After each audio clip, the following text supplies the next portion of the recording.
Estás escuchando Milenio 3 por Aluka Nanika. Y con esta música de oxígeno, un oxígeno necesario, ¿verdad?, para esta increíble ola de calor casi paranormal. Habría que hacer caso a todos aquellos a los que no se hizo caso, que hablaban del calentamiento de la Tierra. Parece que, bueno, las muestras son más que evidentes. Y estamos todo el equipo: Katia Rocha, Carlos Barroso, Carmen Porter, buenas noches. Buenas noches, Iker. Vuestro amigo Iker Jiménez, y hoy en la nave del misterio, repleto de mandos, de pantallas, dispuesto a viajar al hiperespacio, don Juan Carlos Ingelmo. Y traemos, Carmen, un sinfín de cosas para esta hora, de, bueno, misterios, como digo siempre, sugerencias, planteamientos, casos, herejes, rutas, un montón de cosas. Vamos a empezar con algo que está pasando en Sevilla ahora mismo, que tiene inquieto a un grupo humano importante, a los trabajadores de un restaurante, y que vamos a analizar porque es la pura sociología del poltergeist, cómo se toma la gente, cómo le impacta a la gente cuando ocurre un fenómeno de estos en su lugar de trabajo, ¿no? Nos traerá toda la información nuestro corresponsal en Sevilla, José Manuel García Bautista, que ha estado allí, ha visitado el restaurante, ha estado con los testigos y ha grabado sus palabras. Incluso yo creo que ha sido testigo con las cámaras, pusieron varias cámaras, como luego nos contará, de hechos extraños, Iker. Y después, Carmen, conoceremos a uno de los herejes más extraños, ese archivo que abrimos de vez en cuando con personajes insólitos que fueron denigrados por la ciencia, por la religión, por la economía, y que sin embargo merecen la pena ser recordados. Esa galería de condenados muy especial que abrimos en Milenio 3. Lo hicimos con Giordano Bruno, ni más ni menos. Seguimos con Andrew Cross, el Frankenstein de carne y hueso. Y ahora, no os lo perdáis, un científico al que llamaron loco, Nikola Tesla.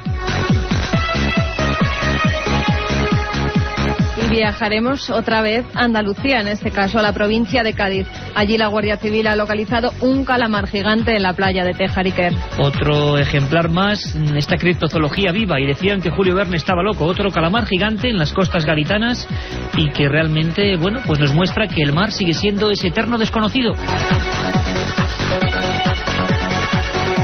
Abriremos ahí, más o menos a los 40-45 minutos, esa sección que tanto os gusta, esas píldoras de misterio, esos casos clásicos. Carlos Barroso lo hará. Muy atentos. Además, yo creo que es importante en estas fechas para, bueno, recordar siempre que es un peligro inminente lo de la carretera.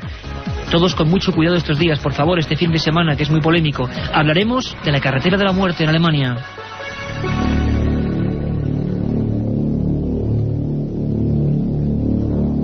En definitiva, un menú que creo que puede ser interesante si os queréis con nosotros en estos 50 minutos que restan ahora. Milenio 3 siempre os quiere plantear un sábado, un domingo y una madrugada del domingo al lunes completamente diferenciadas y distintas. Lo he repetido en varias ocasiones, ya lo sabéis.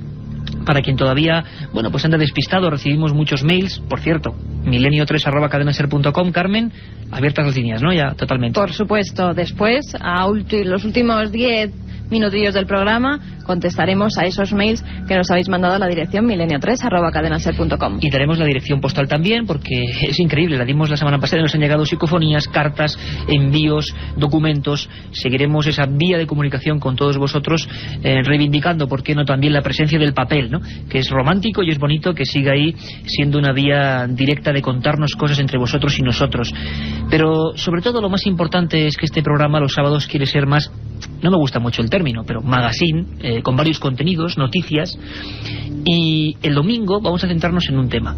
Yo os adelanto que mañana tenemos material sensible y duro.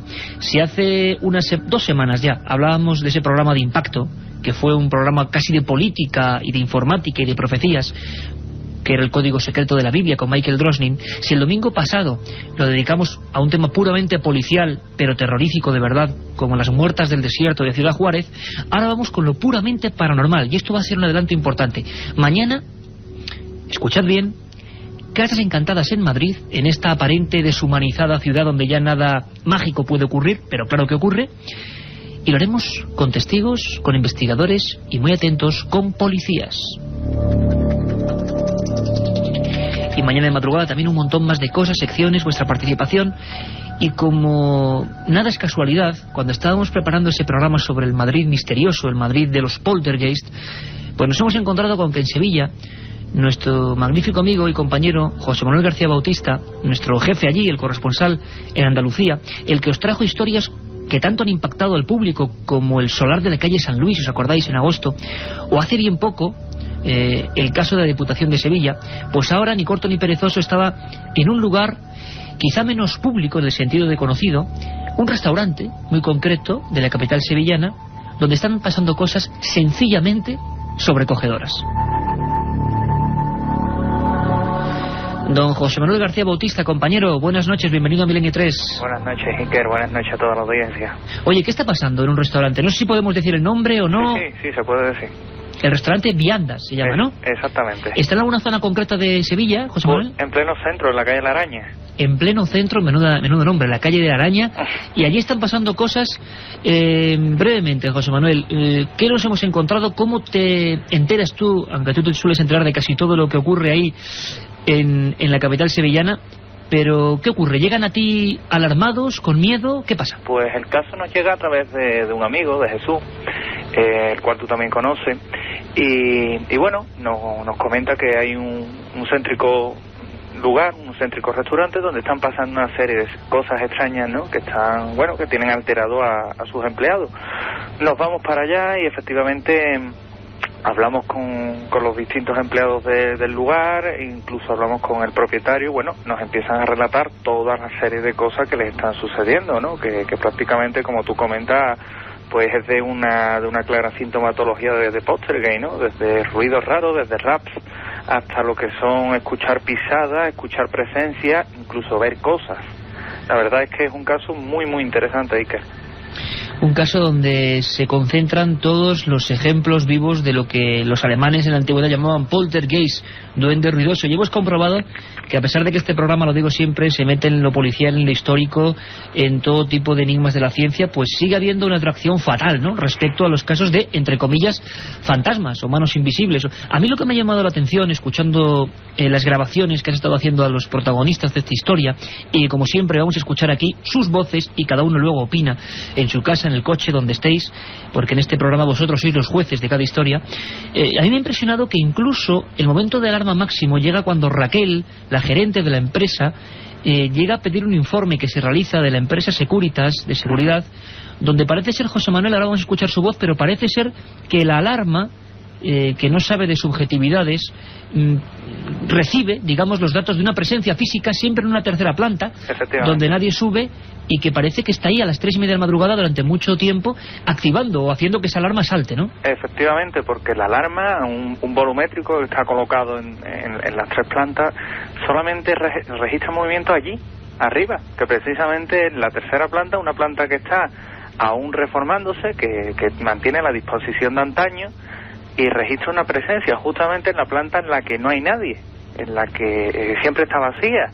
Entonces él registra una presencia, la alarma salta casi siempre a la misma hora, y bueno, allí que tienen que ir el dueño y el propietario a apagar la alarma, y sin saber ni cómo ni por qué. El caso es que de una fecha para acá, cuando se producen más lo que son los incidentes, ¿no?, con esa presencia, con ese poltergeist, pues es cuando ya han tomado la determinación de bueno, pedirle también esos informes a la empresa, para que al menos tener algo más que apoye todo esto, ¿no?, que estamos investigando.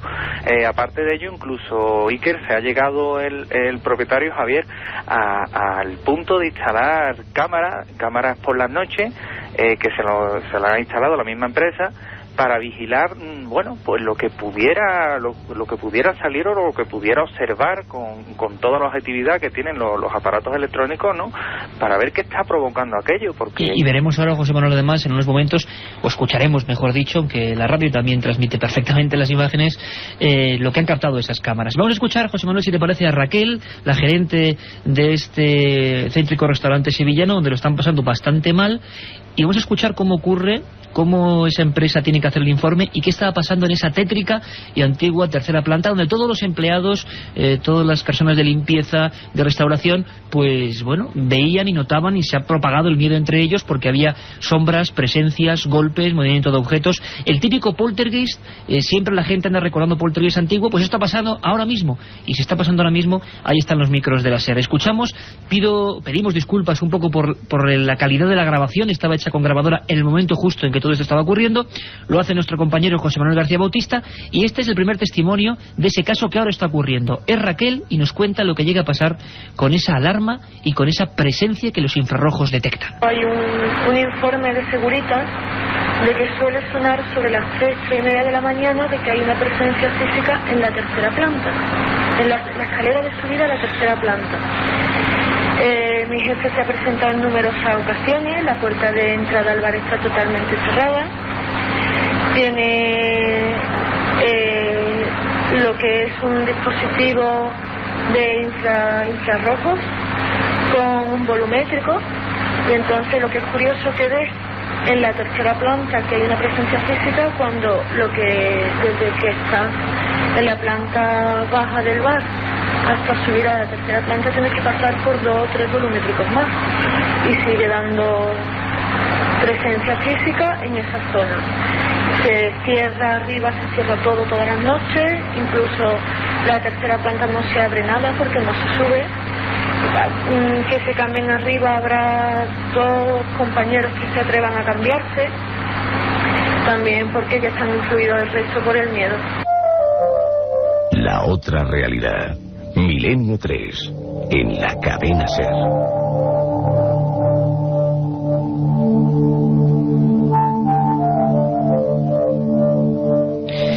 La psicología y la sociología del miedo, porque es muy fácil ver esto desde la lejanía, esbozar sonrisas escépticas, porque puede que todo esto tenga un fin o una explicación perfectamente natural, y ya nos conocéis, en Milenio 3 no nos casamos con nada ni con nadie, y tampoco somos ni crédulos ni escépticos a ultranza, simplemente mostramos las opiniones. ¿Qué está ocurriendo en ese restaurante? Escuchábamos a Raquel y José Manuel García Bautista desde Sevilla, otros empleados incluso que han llegado a ver sombras y caras siempre en ese lugar, donde parece ser que había ecos de una tragedia antigua, como es normal, ¿no?, que sea en el centro de Sevilla, donde tantas cosas han pasado a lo largo de la historia. Efectivamente, Iker, porque todo esto viene salpicado de una tragedia, ¿no?, que ocurrió en aquella zona, que es casco histórico sevillano, pero una tragedia reciente, ¿no? Se cree que el fantasma, porque le damos nombres y apellidos, bueno, pues era del antiguo propietario que se ahorcó en el lugar. Entonces, eso está constatado policialmente, ¿no? Alguien que además me parece de la esfera militar, ¿no? Sí. Sí. Además, vamos, está totalmente identificado y la verdad es que se cree que es el habitante, ¿no? El habitante extraño que tiene este restaurante. A partir de ahí, de 2 años para acá, que es cuando, bueno, el actual propietario tiene el restaurante, pues es cuando se provocan toda esta serie de incidentes, ¿no? Los empleados del lugar, ¿no?, del restaurante, pues siguen con la intranquilidad, y de hecho, aunque muchos no se han dejado llevar por estas historias, ¿no?, que contaban los otros empleados, otras gentes que han ido pasando por allí, sí es cierto que, bueno, cuando lo han constatado en sus propias carnes lo que sucede, pues ya deja de haber subjetividades y deja de haber, digamos, esa psicología del miedo para pasar a comprobar que efectivamente el poltergeist, el fantasma de las viandas, es toda una realidad. Y que está ocurriendo y que mucha gente ha entrado en estados casi de pánico. Es el ejemplo de este siguiente testigo, esta empleada de la empresa del restaurante, que directamente, es que esto ya nos parece hasta un poco fuerte contarlo ahora, menos mal que no estamos en la madrugada. Ella está en la sala donde los empleados, los trabajadores se cambian, y lo que observa siempre, según sus palabras, es alguien, donde no hay nadie, por supuesto, en el espejo. Escuchamos el documento. Pues que fui a cambiarme arriba a la tercera planta, y donde nos cambiamos las mujeres, pues hay un espejo colgado. Entonces yo me estaba abrochando el zapato, apoyando en la silla, y cuando miré para el espejo, pues me pareció ver una sombra, vi una sombra, y hubo un cambio de temperatura muy brusco. Cambios bruscos en la temperatura al tiempo que algo aparece. Esto nos lo indica las Biblias antiguas de estos fenómenos, de personas como Harry Price, de los primeros investigadores que casi como detectives de lo insólito indagaban en estos asuntos. Siempre se dijo algo que yo nunca he acabado de entender, pero la tradición, la leyenda, entre comillas las pruebas, indican que cuando algo de esto ocurre en un lugar cerrado, Dicen, incluso los primeros investigadores decían que el material esencial de su maletín de trabajo era el termómetro, las temperaturas bajan, no suben como ahora en toda España, sino que bajan radicalmente. Incluso, y no podía faltar en un fenómeno de este tipo, en un lugar antiguo, con una muerte trágica anterior, hay otra especie de efectos especiales, se puede decir así, que siempre acompañan este tipo de fenómenos. Y mañana, lo repito, con comisarios de policía, con policías que han intervenido dejando parte de estos hechos, vamos a ver cómo esto ocurre también en Madrid. Esto es un adelanto también para que comprobemos cómo ni siquiera la capital de España, con tanta infraestructura y tanta gente enloquecida de un lado a otro, se salva de esta otra cara de las cosas. Sebastián es otro empleado, uno de los camareros, que estaba colocando, creo que para un evento especial, para una boda, sin nadie más en el lugar, los cubiertos, la disposición concreta de cada enser. Y esto, que parece increíble, nos ha llegado por varias vías y en varios casos distintos. Iba por una cosa y de repente toda la mesa cambiada. Copas boca arriba, boca abajo, cuchillos y tenedores en diferentes sitios, incluso haciendo dibujo. Esto ha ocurrido ahora mismo en Sevilla y así nos lo contaba, o se lo contaba nuestro compañero José Manuel. Sebastián. Dando una tarde aquí haciendo la guardia, como se suele decir, estaba en la primera planta preparando una mesa, como esta que está viendo, ¿no? Y bueno, iba poniendo los cubiertos, el tenedor a la izquierda, el cuchillo a la derecha, y bajé, no me hace falta plato, y cuando subí, pues había más o menos 4 filas de cubiertos al revés. José Manuel, son tan rotundos los fenómenos y tan convencida la gente que está ahí, que además no buscaba ningún tipo de publicidad. Ha sido tu labor la que ha hecho que, y con mucho esfuerzo, que hablen, que declaren para Milenio 3. Ha llegado hasta tal punto, como digo, que se han instalado cámaras, ¿no? Efectivamente, Iker, se han instalado cámaras en una reciente visita que hicimos al lugar, cámaras de distinta visión nocturna, normales, cada una vigilaba a la otra, digamos, para tener siempre un completo panorama de que nadie iba a alterar aquello, ¿no? Y las cámaras han captado algo. Han captado algo, es decir, una presencia que está ahí, una presencia aparentemente lumínica. Exactamente. Y en un caso único además donde los investigadores y los propios implicados ya, es lógico pensarlo, inquietos por esa especie de ladrón invisible que está manejando las alarmas, que está moviendo objetos, que está apareciéndose, pues qué forma puede haber de plasmarlo o de cazarlo. Escuchadme atentamente, porque hacía mucho tiempo que no se intentaba atrapar un poltergeist de esta forma, y está pasando ahora mismo, lo repito. Jesús es uno de los hombres que, estando allí, pues dispuso varias cámaras. Una de ellas nos lo va a explicar, con visión nocturna, y algo apareció en esos fragmentos de película. Vamos a escucharle. Se pusieron una de las cámaras, una Sony Handicap de visión nocturna, debajo del volumétrico que detectaba la alarma que normalmente solía fallar, y en las cintas, una vez visionadas, hemos encontrado unas pequeñas especies de bolas, por llamarlo de alguna manera, unas esferas, que se observan en el infrarrojo como de un color verdoso, que salen en sentido transversal a la imagen, duran muy pequeño tiempo, son visibles varias de ellas. La primera, pues prácticamente se obtiene a los 5 minutos de empezar a grabar. Detrás nuestra se ve una pequeña esferita que casi nos viene siguiendo, sale del campo de visión de la cámara. Poquito antes de llegar nosotros, esa misma esfera o otra o algo similar se esconde en dirección contraria a la que había salido antes.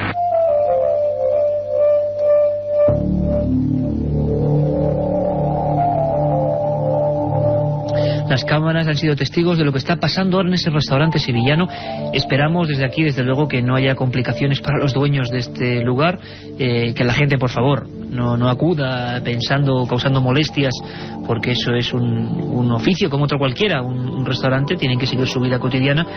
Pero nosotros, como periodistas, pues hemos intentado meter los micros, que ya decimos que procuran, a veces logramos y a veces no, estar donde nadie llega en estos temas, y registrando cosas como estas. Las cámaras han enfocado una especie de esferas, también de sombras. José Manuel, tú, de esas noches de experimentación, de capturar al intruso, estás allí, ¿no? Sí. Y además Iker, también te tengo que decir que tanto Rafael Cabello como yo, como el propio Jesús, pues bueno, cuando subíamos porque sentimos algo arriba, se apagó una luz, subiendo para arriba fuimos testigos de cómo arriba, en la planta tercera, se ven sombras. La llegasteis a ver vosotros perfectamente. Perfectamente, además. Y sí, además, y tengo que decirlo, tanto Rafael Cabello como de José Manuel García Bautista, de tu absoluta asepsia, sí, como buen corresponsal para estos temas, que nunca entre nosotros diríamos algo más. Al revés, tenemos mucha más prudencia en estos casos, precisamente para no dejarnos llevar, porque nos debemos a nuestros oyentes. José Manuel, ¿estaban allí aquellas sombras? Estaban allí, que fue lo que claro, nos impulsó, y he de confesar que con cierta dosis de miedo, ¿no? Te plantea, me voy para abajo, sigo para arriba. ¿Qué siente? Mira, mucha gente, estoy seguro, y vuelvo a emplazar a que la gente nos escribe en milenio3@cadenaser.com. Mucha gente, José Manuel, estoy seguro que miles de personas ahora mismo te preguntarían a ti, porque es muy pocas veces cuando el investigador se encuentra con esto. ¿Qué se siente? Miedo, por lo menos yo. Lo que pasa es que es mayor la curiosidad que particularmente yo tenía que el miedo que se siente, ¿no? Tú vas por una escalera subiendo lentamente, escalón tras escalón, y bueno, estás viendo cómo hay una especie de forma que se cruza por arriba. Entonces llega un momento en el que, claro, eso unido a los raps que se están escuchando, te plantea lo que comentaba antes, en décimas de segundo, ¿qué hago?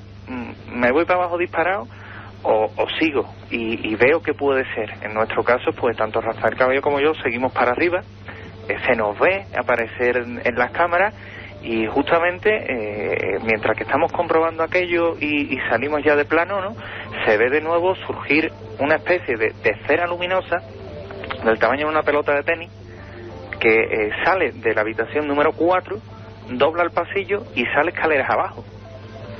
Claro, esto aparentemente, aquí viene otro dato curioso que te puedo adelantar casi en primicia, esto captado por una cámara, pero es que cuando hemos visto la cinta de la segunda cámara también lo registra, con lo cual tenemos el mismo dato grabado por dos cámaras.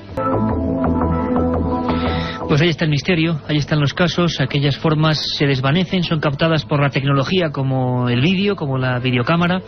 Está ocurriendo ahora, esto es solo un primer adelanto, la investigación, porque José Manuel García o Rafa Cabello son, por supuesto, investigadores, además de contadores de estas cosas, y están involucrados a tope, y nos permiten de vez en cuando entrar en lo que es la vida de un auténtico investigador de estos fenómenos, sin creencias, sin mesianismos, sin opiniones a priori, y saber qué ocurre.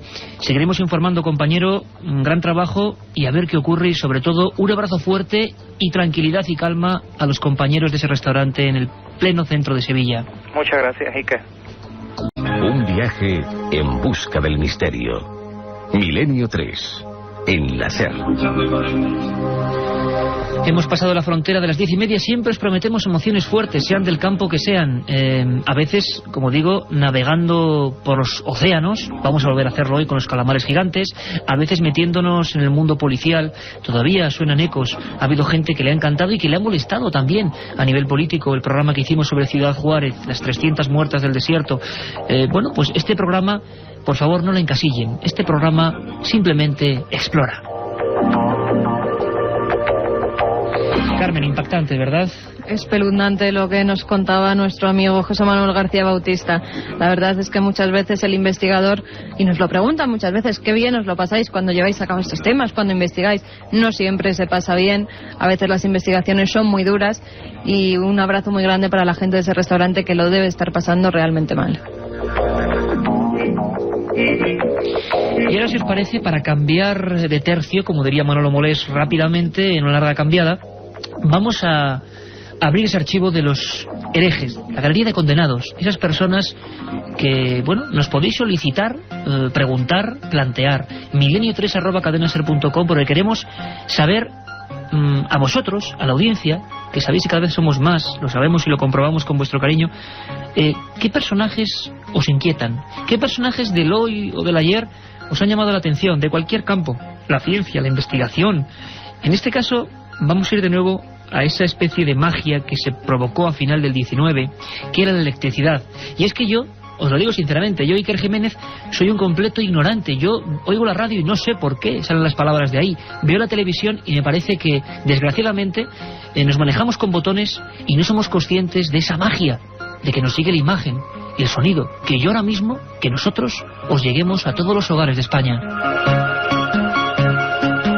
Esa es la magia de la tecnología y se la debemos a hombres que fueron pioneros, se la debemos a auténticos aventureros, algunos pagaron con su vida. Hablábamos de Giordano Bruno, quemado por la Inquisición por, reivindicar la libertad de pensamiento. Hablamos de otro olvidado, Andrew Cross, al que, quien tuvo la desgracia de descubrir un ácaro y pensaron que se entrometió con Dios, y ese fue su gran error. Hablamos en definitiva de misteriosos personajes, y hay uno en el ámbito de la ciencia que, curiosamente, fijaros, tengo una nota aquí, en 1943, después de su muerte, la Corte Suprema de Estados Unidos falló a favor de un hombre de origen serbio que provocó mucho tumulto en la época, llamado Nikola Tesla. Decían que algunas de las patentes, como por ejemplo los transmisores de energía eléctrica, la bombilla, la radio, ni más ni menos, pertenecían a Nikola Tesla, en contra de Marconi, que le registró después que él. Es decir, hay un personaje, dicen, que hizo 700 inventos, que se adelantó a todos y que sin embargo murió de forma extraña. Era un hombre que atacaba la ciencia, que no aceptaba normas. Era un hombre llamado Nikola Tesla, que hizo un invento que dicen que podía ser la gran arma de la historia, aunque él era un pacifista, curiosamente, el rayo de la muerte. ¿Queréis conocer la historia de este serbio misterioso? Vamos allá. 4 centavos en los bolsillos. Ese era todo el capital que un serbio llamado Nikola Tesla poseía al llegar a Nueva York. Amanecía 1884 y nadie podía suponer que uno de los mayores genios incomprendidos de la historia acababa de poner el pie en la capital del mundo.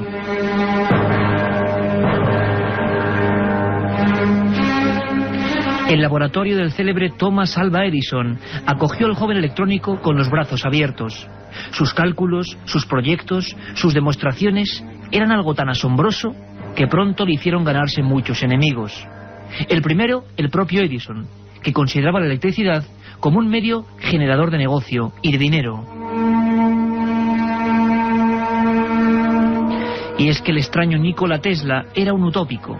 Creía que el poder de esa maravilla mágica llamada electricidad podía servirse a la humanidad a coste cero, por medio de sencillos sistemas que él había ideado.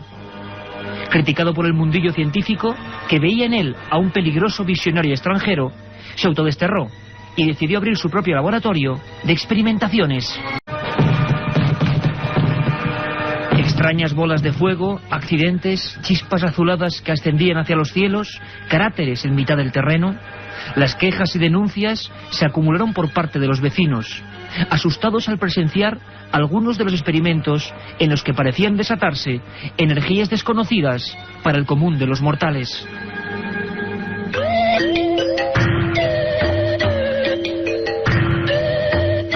El primer radar, la radio, la torreta eléctrica, la bobina de corriente o el sistema primitivo de la televisión.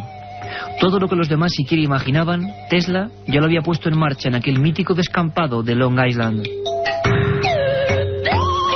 Teatral, de rostro anguloso y mirada penetrante, parecía tener un poder hipnótico ante los hombres de ciencia que en masa acudían a aquellas demostraciones del futuro. George Westinghouse, dueño del mayor imperio electrónico del mundo, era uno de los habituales y comprobó asombrado que el serbio no tenía apenas para comer. Por ello se ofrecía comprarle una de aquellas patentes, a cambio de unos miles de dólares, para poder seguir las investigaciones. Esa patente era, ni más ni menos, el primer sistema de corriente alterna, capaz de dar luz a millones de personas a un mismo tiempo.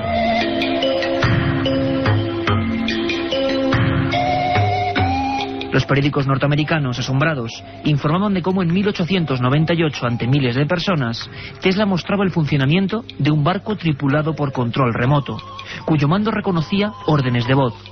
Allí mismo, ante un público entregado y asustado, confirmó que se encontraba trabajando en la idea de una poderosa máquina de escribir que se activaría mediante la palabra humana. Y todos, casi como es lógico pensar, le llamaron loco. Y el olvido y el descrédito, impulsado desde ciertas publicaciones oficiales, comenzaron a rodearle poco a poco. En 1912, después de inventar el sistema de los primitivos sonar marítimos, que fueron cedidos gratis a los ingleses durante la guerra, acusó públicamente a la ciencia de no velar por el bien de la humanidad y de solo buscar el dinero fácil. Poco después, y para predicar con su discurso, renunciaba, provocando un gran escándalo, a su candidatura al Premio Nobel.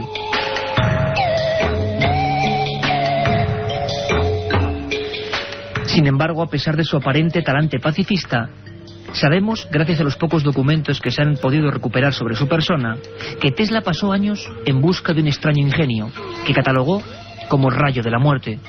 Un haz lumínico capaz, según él, de provocar explosiones gigantescas a distancia, y que iba a poner en marcha en una fecha concreta, el 30 de junio de 1908.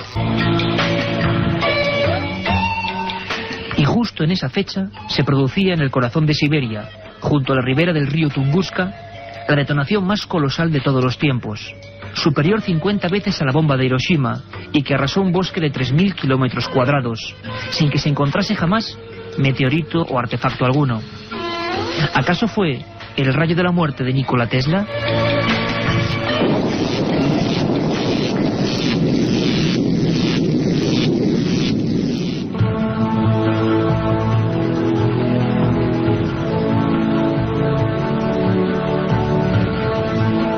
En 1943, con un cuerpo entumecido y afectado por décadas de proximidad a todo tipo de energías y explosiones, fallecía este enigmático personaje, una rara avis, un hereje condenado de la ciencia, al que todos vieron demasiado peligroso por su mentalidad libre, que no aceptaba las normas.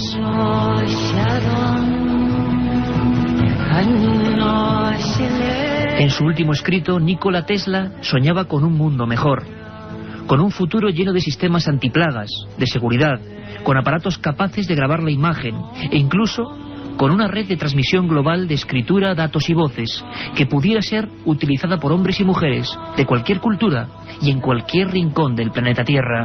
Más o menos eso que 100 años después inició la nueva era informática y que hoy llamamos Internet.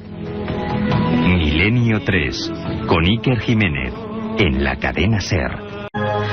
Menudo ejemplo, Carmen, el de científicos como Nikola Tesla. Decían que la ciencia o el establishment científico, ¿no? Le pasaba igual que a Giordano Bruno. Decían que estaban solo para servirse y no para servir, y fueron condenados. Pero el ejemplo cunde, ¿verdad? Y es bueno recordarlo. Por supuesto, Iker. Y tienes unos documentos de última hora sobre las profundidades del mar. Si hace apenas unas semanas hablábamos de aquel misterioso pulpo gigante de Chile, que ahora hay una gran polémica, porque por un lado varios ingenieros de ADN dicen que es un cachalote en estado de putrefacción, y sin embargo el Centro Biológico de Medio Ambiente de Chile dice que no puede ser. Por la polémica os iremos informando. Lo cierto es que, bueno, estas criaturas siguen apareciendo. Sabíamos que en Luarca, y allí lo perseguimos, allí estuvo Milenio 3 persiguiendo el calamar gigante, eran habituales, no tanto en aguas del estrecho, pero ha ocurrido en Cádiz, cerquita de Algeciras, ¿no? Concretamente en Tarifa, en la playa del Tejar. Esta noticia me recordaba a ese barco científico con el que exploramos las aguas de Luarca, con el que estuvimos allí pues con muchísimos buenos amigos, con zoólogos muy prestigiosos, y al que por desgracia no pudimos ver. Pero en este caso la Guardia Civil... Bueno, cuidado, lo vimos sacándolo del agua, ¿te acuerdas? Eso sí, estuvimos incluso con los micros dando en el calamar gigante, sí, que acaba de rescatar el barco. Eso luego uno no se acuerda, pero porque era todo muy deprisa, pero acabamos de sacar el reportaje, y los amigos que nos seguís desde el año pasado lo recordaréis, tocando con un micro, no sé si se ha hecho este micrófono amarillo, tocando el cuerpo del calamar gigante, y era impresionante ver salir ese monstruo izado por las grúas de los barcos. Y esto ha pasado en Cádiz, ¿no? En este caso el Seprona de la Guardia Civil de Tarifa ha localizado en la playa que he comentado antes del Tejar, en la localidad de Tarifa, Cádiz, una especie de calamar gigante, un Architeutis dux. Tiene 5,14 metros de longitud y un total de 45 kilogramos de peso. Nos lo lo cuenta todo nuestra compañera Belén Vivanco desde Radio Algeciras. En la playa tarifeña del Tejar, el Seprona de la Guardia Civil ha encontrado un calamar gigante de 5,14 metros de longitud y 45 kilos. Es el primero de estas características del que se tiene conocimiento en 23 años en aguas del estrecho. Tras recoger muestras de su tejido, ventosas, pico y estómago, esta hembra inmadura de calamar gigante ha sido congelada para trasladarla al Centro Oceanográfico de Málaga. Allí será estudiado y pasará a formar parte de su colección de organismos marinos. Es el tercer ejemplar del que se tiene constancia en el mar Mediterráneo. Somos Milenio 3 y esta es a vía abierta, milenio3@cadenaser.com, milenio3 con número @cadenaser.com, a vuestra disposición, porque ahora enseguida vamos a pasar con vuestras consultas. Sabéis que además podéis plantearnos herejes, podéis plantearnos casos, historias y también rutas, porque dentro de poco, de nuevo Carmen se va a calzar las botas y va a ir a viajar por otra zona de esa España maravillosa y completamente desconocida, o por lo menos verla con otras gafas o con otros ojos. Es un tiempo en el que cualquier cosa es buena, y ahí vemos las campañas de tráfico para reclamar atención, por favor, en las carreteras. Parece mentira, producto también del absurdo humano, cómo nos podemos dejar la vida en esas pistas de asfalto, ¿no? Algo habrá que hacer. Tendrá que salir un científico para inventar alguna otra cosa, esperemos, porque la sangría es terrible. Y solo hace falta una cosa, o por lo menos ayuda, precaución, atención, por mucho que estéis escuchando Milenio 3, por favor, ojo al volante. Vamos a recordar una historia que pasó en carreteras, en una muy concreta. Tuvo tan mala fama y tuvo un montón de fenómenos extraños que se le llamó carretera de la muerte, ni más ni menos. Nos lo cuenta Carlos Barroso, que con su impulso habitual abre ese viejo archivador donde tenemos un montón de secretos clásicos. Nuestro archivo secreto. Muchos meses tuvieron que pasar hasta que un equipo de expertos pudiera determinar por qué el kilómetro 239 de la carretera que une Bremen con Bremerhaven en Alemania tenía un historial tan macabro. Desde su inauguración en el verano de 1929, más de 100 vehículos se habían estrellado exactamente en ese punto kilométrico, en un tramo totalmente recto.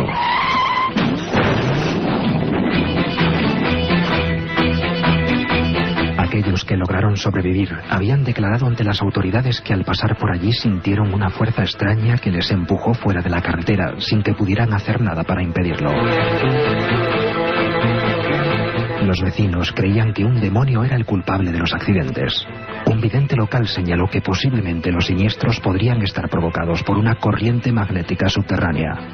Propuso un método para acabar con ella: enterrar una caja de cobre bajo la carretera, con varios pedazos también de cobre en su interior, en forma de estrella.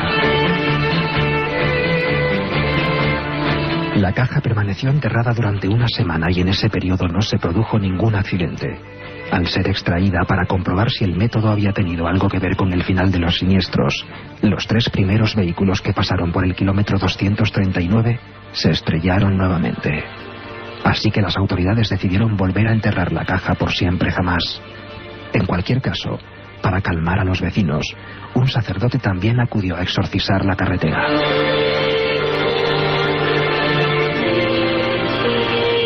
Desde entonces, el kilómetro 239 de la carretera entre Bremen y Bremerhaven, en Alemania, no ha vuelto a ser, nunca más, escenario de la tragedia y el dolor. Un programa que se sumerge en el otro lado de la realidad. Milenio 3, con Iker Jiménez y todo su equipo en la SER.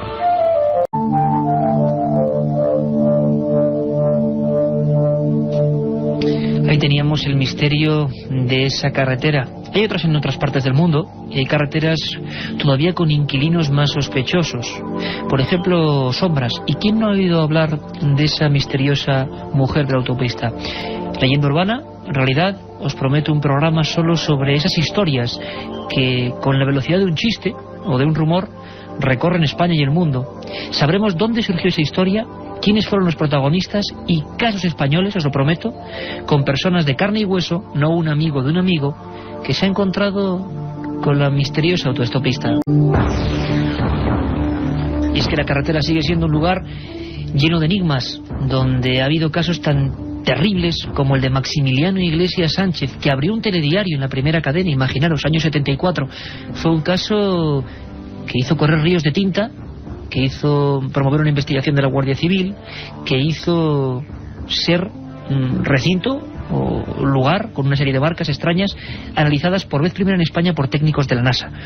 Es un caso que ocurrió en una zona muy concreta de España, una zona montañosa, un lugar donde hemos acudido muchas veces, bellísima, y donde hay tradición de luces populares o luces etéreas que persiguen a las personas, al ganado, lugares de fantasmas, de voces, de ruidos, de una cultura ancestral muy vivida, muy profunda, y que por fortuna, creo yo, sigue ahí.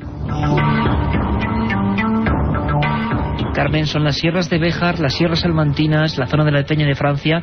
Has elegido este lugar primero porque mucha gente nos lo ha pedido, ¿no? Hay muchos mails que nos solicitaban pues que diéramos una vuelta y descubriéramos los parajes misteriosos de la Sierra Salmantina. Y yo, Iker, como vengo haciendo estas últimas semanas, me he puesto las botas, he cogido mi mochila y me he ido a descubrir pinturas rupestres, leyendas, tradiciones, incluso presagios de muerte. No esperamos más, vámonos a esa ruta mágica. Si antes fue Navarra, La Rioja, ahora es Salamanca. Buenas noches, viajeros. La ruta que emprenderemos hoy nos llevará a conocer los misterios de la Sierra Salmantina. Nuestra primera parada será la Peña de Francia, enclave extraño donde se alza el santuario de la Virgen Morena. Según cuenta la tradición, una imagen que llevaba escondida allí varios siglos fue hallada en la Edad Media por Simón Roland, un joven parisino al que una revelación divina le hizo caminar en busca de una talla de madera que había sido ocultada en una peña muy alta e inaccesible. Todas las noches escuchaba una voz que le decía: Simón, vela, vela, y velarás que en el risco más alto tú la encontrarás. Tras muchas aventuras y desventuras, el muchacho llegó a la Peña de Francia, donde una voz sobrenatural le indicó el lugar donde se hallaba la imagen de la Morena. Allí mismo, a 1723 metros de altura, se construyó el santuario, donde aún hoy acuden miles de fieles ante los supuestos milagros que allí acaecen.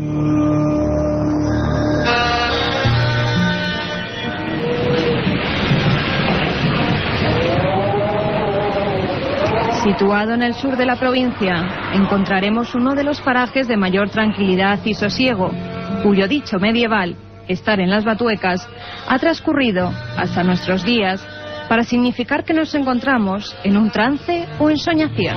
En este área de transición entre las tierras extremeñas y castellanas se encuentra el monasterio de San José del Monte. A su alrededor, los amantes de la arqueología no podrán dejar de visitar las enigmáticas pinturas rupestres neolíticas de la Cueva del Payón o el Risco del Ciervo. Figuras zoomorfas y extraños símbolos solares aún sin catalogar sorprenderán al viajero entre la espesura de la vegetación. Por estos lares ocurrió uno de los casos más sorprendentes de la casuística ovni, un suceso que por primera vez encabezó el telediario en su primera edición. En la noche del 21 de marzo de 1974, Maximiliano Iglesias circulaba por Valdejaderos, en la Sierra de Béjar, cuando se encontró con lo imposible. En un lateral de la carretera, observó un grupo de luces y varios seres de gran altura que estaban manipulando una especie de herramientas. Asustado por lo que estaba contemplando, Maxi se escondió entre unos matorrales para no ser visto, pero aquellos individuos se dieron cuenta y comenzaron a perseguir al asustado camionero. Una experiencia terrorífica de la que se encontraron huellas sobre el terreno. La NASA, por petición de la Guardia Civil, envió 2 técnicos para comprobar lo sucedido.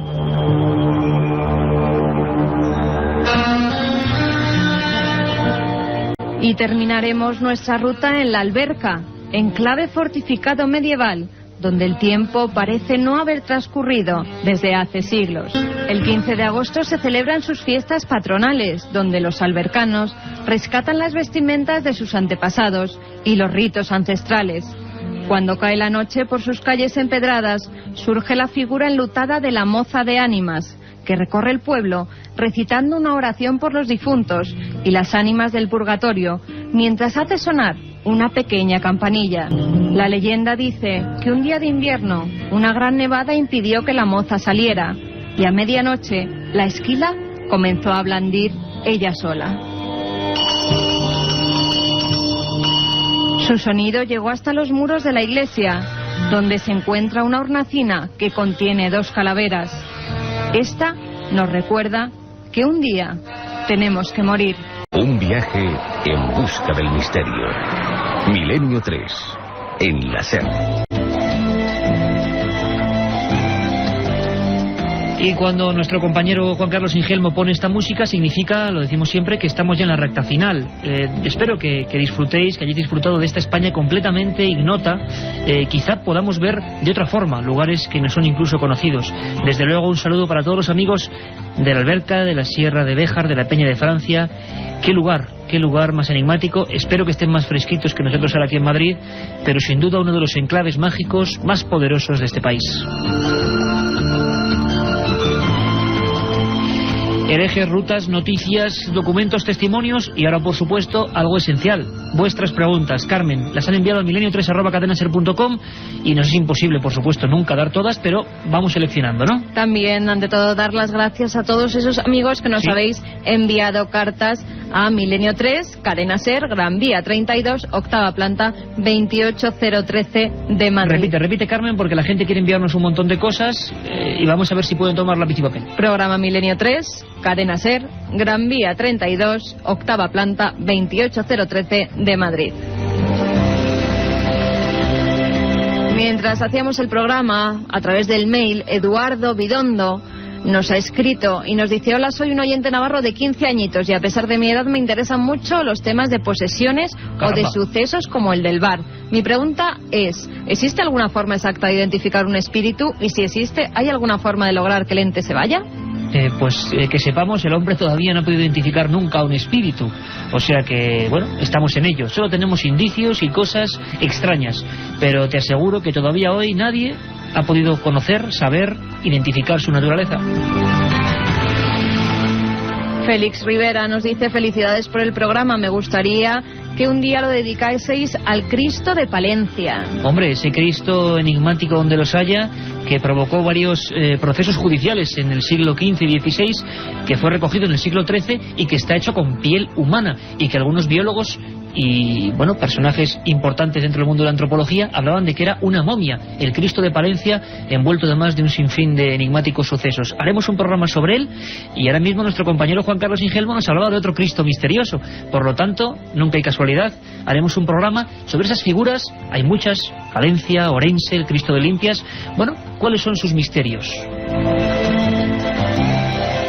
Un tema que te apasiona, Iker, y por el que nos pregunta nuestro amigo Alberto.